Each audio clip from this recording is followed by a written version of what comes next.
It's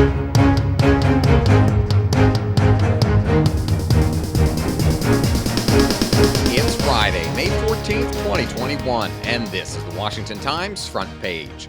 Thanks for joining us. I'm George Gerbo.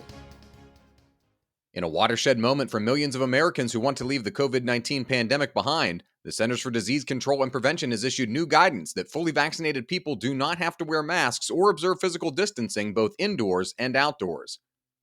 Tom Howe and Emily Zanto report the CDC says more than one-third of the U.S. population is fully vaccinated, so they can start doing the things they gave up more than a year ago because of the pandemic.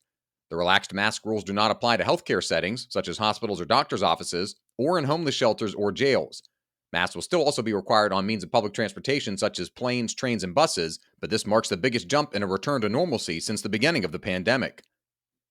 Masks have been a political lightning rod since the CDC recommended their widespread use in April of last year, citing the extent of the asymptomatic spread of the coronavirus. Many Americans heard of DarkSide for the first time this week after the group's hack that disrupted the Colonial Pipeline. Ryan Lovelace takes a look at the cyber group and what their motives are.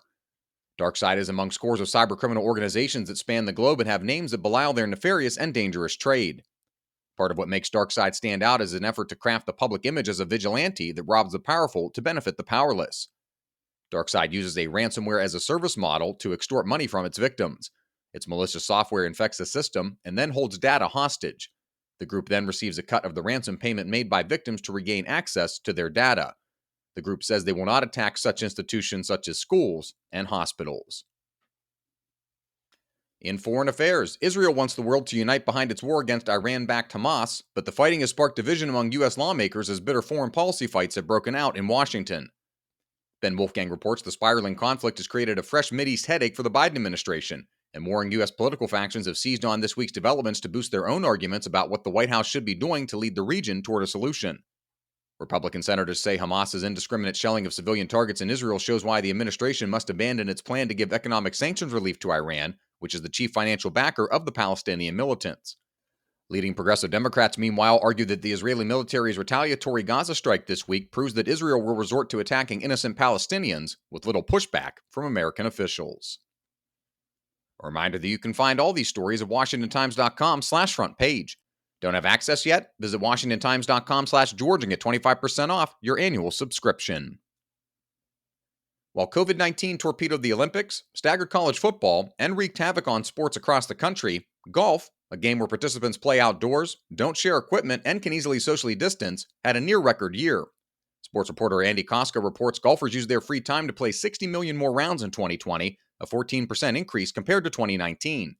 The number of golfers also rose, with total golf participation hitting 36.9 million in 2020, up 2 million over the previous year. Golf equipment sales were also up, 10.1% higher in 2020 than in 2019, according to Golf Data Tech. Golf's very nature as a sport made it uniquely suited for the demands of the pandemic, and the sport looks to keep up the steam this year.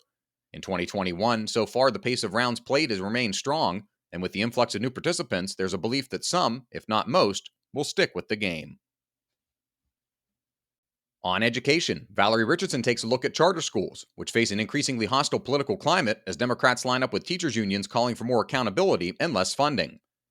The schools have enjoyed an unprecedented surge in popularity over their ability to react nimbly and reopen safely during the pandemic, even without many of the demands by teachers' unions. The National Alliance for Public Charter Schools says in New York City 10,000 students were added, about 10% of all public school students in the city, while in San Diego County, they gained 4,600 students as school district classrooms lost 17,300. And finally, as John Durham's investigation reached its second anniversary Thursday with few signs of life, conservatives have questioned what the special investigator has been up to for the past 24 months, and if the public ever finds out, will anyone care? Jeff Murdoch reviews what's happened so far in the probe, which is reviewing wrongdoing by FBI officials in the early stages of the Russia collusion probe. Durham now works for Attorney General Merrick Garland, though the Justice Department declined to say if the pair have discussed the probe. At his confirmation hearing, Garland pledged to provide Durham with the resources needed to complete his investigation. Find all of today's front page stories at WashingtonTimes.com/front page or on the Washington Times app, and subscribe for free to the front page. Just search Washington Times on your favorite podcast platforms. For the Washington Times, I'm George Gerbo.